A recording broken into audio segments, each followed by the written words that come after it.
Pope Francis, at 88 years old, remains in critical condition after a serious health crisis that led to his hospitalization.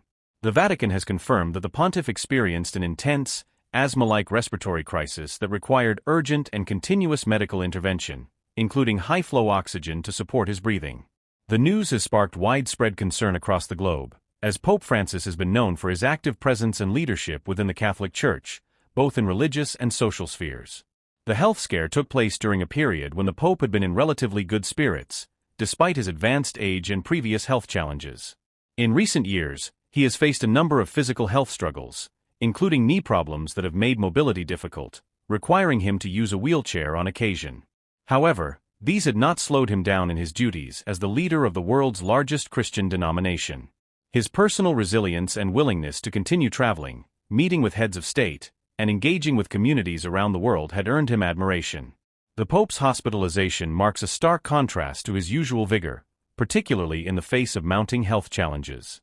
Details about his medical condition remain closely guarded, with the Vatican providing only general information about the respiratory crisis, declining to release further specifics or a detailed diagnosis. Medical experts have suggested that such respiratory issues could be related to the Pope's age, as well as any potential underlying conditions, but they have stressed that respiratory crises are not uncommon for elderly individuals, particularly those with existing health problems. The Vatican has also refrained from confirming whether the Pope has contracted any specific infection, such as pneumonia or COVID-19, both of which can exacerbate respiratory distress in older adults. However, health observers have pointed to the Pope's known history of having suffered from sciatica and other physical challenges that have at times impeded his movements and ability to perform his usual duties. It remains unclear whether these health issues are directly related to his current condition, though it is known that Pope Francis was hospitalized to receive treatment for a respiratory issue that worsened over a period of time. Pope Francis has long been open about his physical limitations, and his declining health has led to concerns about the future of the papacy. There have been ongoing discussions regarding the possibility of the Pope stepping down due to health reasons, following in the footsteps of Pope Benedict XVI, who resigned in 2013 due to advanced age and declining health.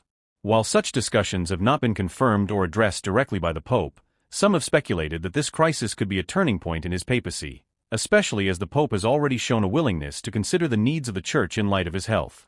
In the days following the Pope's hospitalization, prayers and messages of support have flooded in from around the world. Catholic communities, as well as global political and religious leaders, have expressed deep concern for the pontiff's well-being. His leadership has been widely praised, particularly for his emphasis on mercy, social justice, and climate action. Throughout his papacy, Pope Francis has consistently challenged both the Church and the wider world to rethink the way they approach issues of inequality, poverty, and the environment. These themes have resonated strongly with millions of people, and many have expressed gratitude for his influence and compassion. The Pope's condition has also sparked broader conversations about the future of the Catholic Church and its leadership. While Pope Francis has made significant strides in reforming the Church, his age and health status have left some wondering whether a successor might soon be needed. The current crisis underscores the delicate nature of the papacy, as the health of the Pope directly impacts not only the governance of the Vatican, but also the spiritual leadership of the Church's over 1.3 billion members. The Vatican, while cautious in releasing information, has emphasized that Pope Francis is receiving the best medical care available. The head of the Vatican's medical team, Dr. Matteo Bruni, has been providing regular updates on the Pope's condition, ensuring that the public is informed about his progress, though few specifics about his recovery have been disclosed.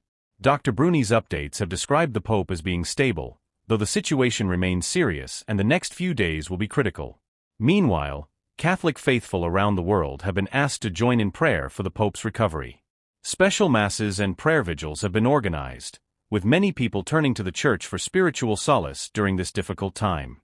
Pope Francis has long been a figure of hope for millions, and his health scare has heightened the sense of uncertainty and anxiety that many Catholics feel about the future of their faith leadership. His work on behalf of refugees, marginalized communities, and his efforts to combat climate change have left a lasting impact on both religious and secular communities, and his absence would be deeply felt. There are also significant questions regarding the future direction of the Church if Pope Francis were to be unable to fulfill his duties. The process of electing a new pope is a complicated and solemn affair, one that involves the College of Cardinals gathering in a conclave to choose a new leader. While the selection of a new pope is a process that takes place behind closed doors, The decision could have far-reaching implications for the future of the Catholic Church, particularly in how it addresses social and environmental justice, issues of sexual abuse, and its stance on various theological matters. Pope Francis has made bold moves in each of these areas, and his successor will likely be tasked with navigating a delicate balance between continuing his work and responding to the needs of a rapidly changing world. In the wake of Pope Francis's hospitalization, Vatican officials have continued to affirm their commitment to the continuity of his work and vision. Even though he may not be able to attend public events in the immediate future, there is hope that his recovery will allow him to resume his duties in some capacity, even if temporarily. The Pope has always emphasized the importance of the Church serving as a beacon of hope and compassion, and his health crisis has only strengthened the resolve of those who work alongside him to carry on his mission. As the world waits for more information about Pope Francis's recovery, his medical condition remains a topic of intense focus and concern. His health crisis has reminded many of the fragility of life, even for someone as widely recognized and influential as the Pope. The situation continues to evolve, and the coming days will provide more clarity about the extent of his condition and the future of his papacy. For now, millions of people around the world continue to offer their prayers for Pope Francis's recovery, hoping for his strength and healing in the face of this difficult health challenge.